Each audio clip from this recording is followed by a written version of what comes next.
எனக்கு வேதாகமத்திலே ஒரு கேள்வி உள்ளது. 2 இராஜாக்கள் 1:3 1:7 முதல் 1:9 வரை. 2 இராஜாக்கள் 1:3. ஆம். அந்த கேள்வியை நான் ஒரு தனிப்பட்ட நிலையில் எடுத்துக்கொள்கிறேன். சகோதரியே, சில சமயம் ஒரு ஆசீர்வாதத்தை எதிர்பார்க்கும்போது, அது வேலைக்கானதாக இருக்கட்டும், உணர்ச்சிவழி வாழ்க்கைக்கானதாக இருக்கட்டும், அல்லது படிப்பில் இருக்கட்டும், சில நேரங்களில் நாம் சுறுசுறுப்பாக இருந்து சில விஷயங்களைச் செய்ய வேண்டும், ஆனால் சில சமயம் தடைகள் வருகிறது.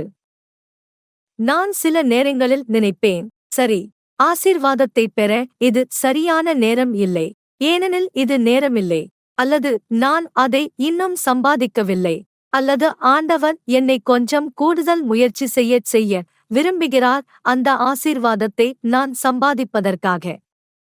ஆனால் நான் இதையும் நினைப்பேன், நான் மிகவும் பிடிவாதமாக இருந்தால், ஒருவேளை நான் பிடிவாதமாகி விடுவேன். ஆண்டவர் அந்த ஆசீர்வாதத்தை எனக்கு கொடுத்தாலும், அது எனக்கு தடையாகி விடலாம்.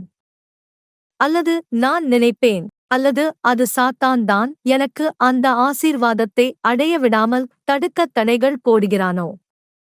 ஆகையால் என் கேள்வி என்னவென்றால், நான் எதையாவது பெறுவதற்காக எவ்வளவு வரை பிடிவாதமாக இருக்க வேண்டும் என்று நான் எப்படி அறிய முடியும்? அதில் ஞானம் இருக்க வேண்டும். ஏனெனில் நாம் ஆண்டவரை எப்பொழுது தொடர்ந்து கேட்கலாம், எப்பொழுது இல்லை என்பதை நாம் அறிந்திருக்க வேண்டும். அது எங்கள் கோரிக்கை என்ன, நாம் தேவனிடம் என்ன கேட்கிறோம் என்பதற்கேற்ப மாறும்.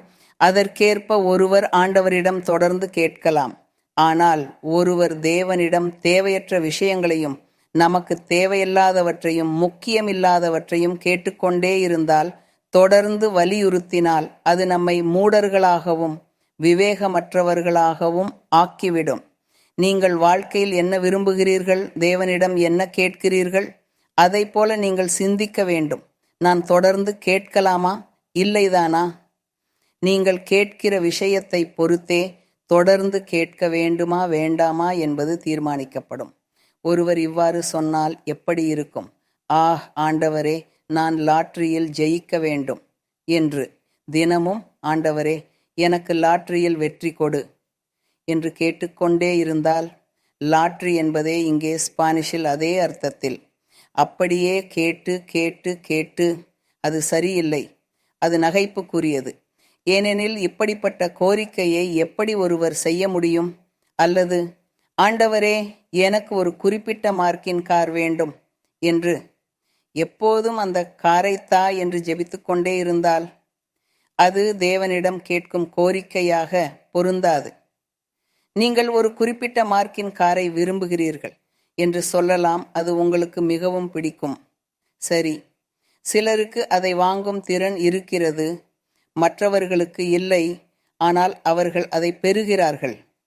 சரி, ஒரு நாள் தேவன் உங்களிடம், நான் உனக்கு ஒரு கார் கொடுப்பேன் என்று வாக்குறுதி சொன்னால், அப்போது நீங்கள் சொல்வீர்கள், இல்லை ஆண்டவரே, எப்படி அந்த மார்க்கினோ காரை எனக்கு கொடுக்கப் போகிறீர்?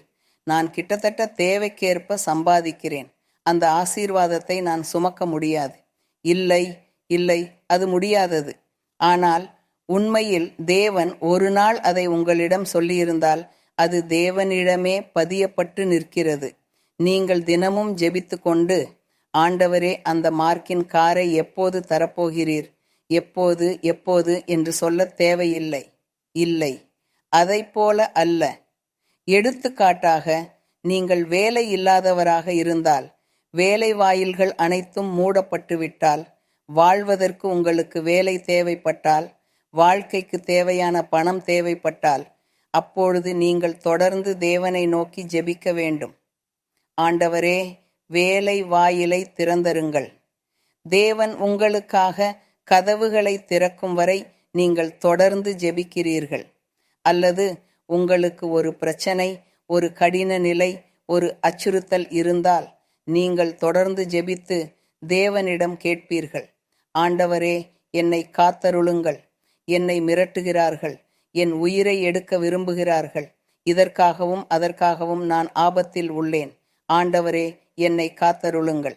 இப்படிப்பட்ட நேரங்களில் ஒருவர் தொடர்ந்து ஜெபித்து ஆண்டவரிடம் கேட்டு வேண்டுவார்.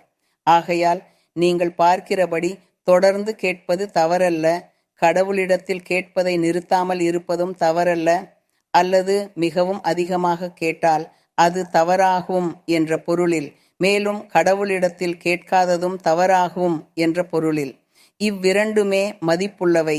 ஆனால் நாமோ புத்திசாலிகளாகவும் ஞானமுடையவர்களாகவும் இருந்து எப்படி கேட்க வேண்டும் என்று அறிந்திருக்க வேண்டும். ஏனெனில் அப்போஸ்தலர் ஒரு எழுத்தில் சொன்னார், நீங்கள் ஜெபித்து கேட்கிறீர்கள், ஆனால் பெறுவதில்லை, ஏனெனில் கேட்கத் தெரியவில்லை. அதுதான் கேட்கத் தெரியவில்லை என்பதாவது எனக்கு தேவையில்லாத விஷயங்களை நான் கேட்கிறேன் என்றால் அது வீண் பிடிவாதமாகவே நான் கடவுளிடத்தில் கேட்கிறேன் என்பதாகும். ஆகையால் நமது வாழ்க்கை முறைக்கு ஏற்ப நாமும் ஆண்டவரிடத்தில் கேட்கிறோம். நாம் எப்போதும் ஆண்டவரிடம் சொல்வது, நான் வேலை செய்ய தேவையான உடல் நலத்தை தாரும், அது மிகவும் நல்லது. மேலும் நாம் எப்பொழுதும் ஆண்டவரிடம் சொல்வோம், எனக்கு உடல் நலம் தாரும், ஏனெனில் நான் வேலை செய்ய வேண்டும், எனக்கு பொறுப்புகள் உள்ளன, அது மிகவும் சரியானது. ஆனால் மக்கள் விரும்பும் இன்னும் சில விஷயங்கள் இருக்கின்றன. சிறிய ஆசைகள், வேண்டுதல்கள், மனக்கிறுக்குகள் என்று மக்கள் விரும்புகிறார்கள். அவற்றில் அவ்வளவு பிடிவாதமாக இருக்க வேண்டாம். ஏனெனில் அது அவருக்கு ஏற்றதாக இருக்காது, பயனுள்ளதாக இருக்காது. ஒரு முறை ஒரு சகோதரியை பற்றி சொல்கிறார்கள். அவள் ஒரு இளைஞனை நேசித்தாள், அந்த மனிதனை நேசித்தாள்.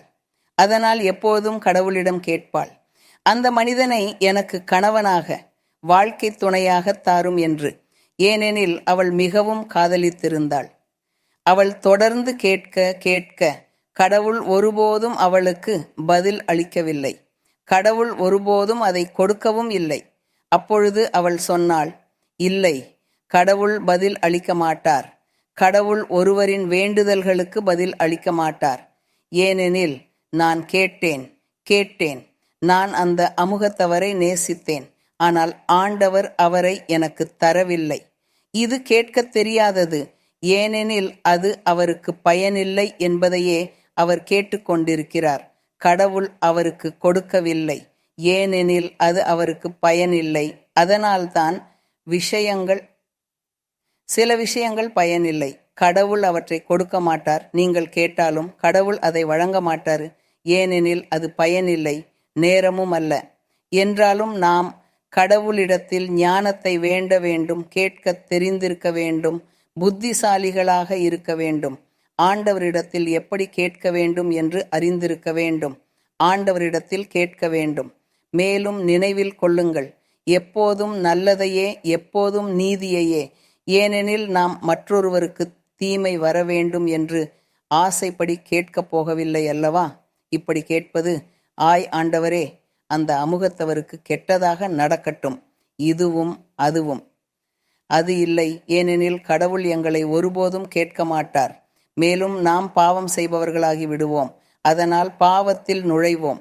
ஆகையால் எளிமையாகச் சொல்லப்போனால் அது ஞானமே.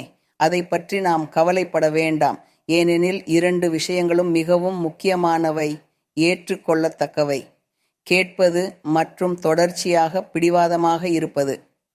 ஆண்டவர் இயேசுவும் அந்த நீதிபதி குறித்த உதாரணத்தை தந்தார். அநியாய நீதிபதியிடம்தான் சென்ற அந்த பெண். அவர் நியாயம் செய்யவில்லை. ஆனால் அவள் தொடர்ந்து நீதிபதியிடம் சென்று, எனக்கு நியாயம் செய்யுங்கள் என்று கேட்டாள். இறுதியில் அவர் அவளுக்கு நியாயம் செய்து கொடுத்தார். அப்பொழுது ஆண்டவர் கூறினார், அப்படித்தான் உங்கள் ஜெபமும் இருக்க வேண்டும், தொடர்ந்து உறுதியாக இருக்க வேண்டும், கடவுள் ஆசீர்வாதத்தை வழங்கும் வரை. ஆனால் நாம் என்ன உண்மையானதை கேட்க வேண்டும் என்று தெரிய வேண்டும். அப்போதுதான் கடவுள் எங்களை செவி கொடுத்து அந்த ஆசீர்வாதத்தை தருவார்.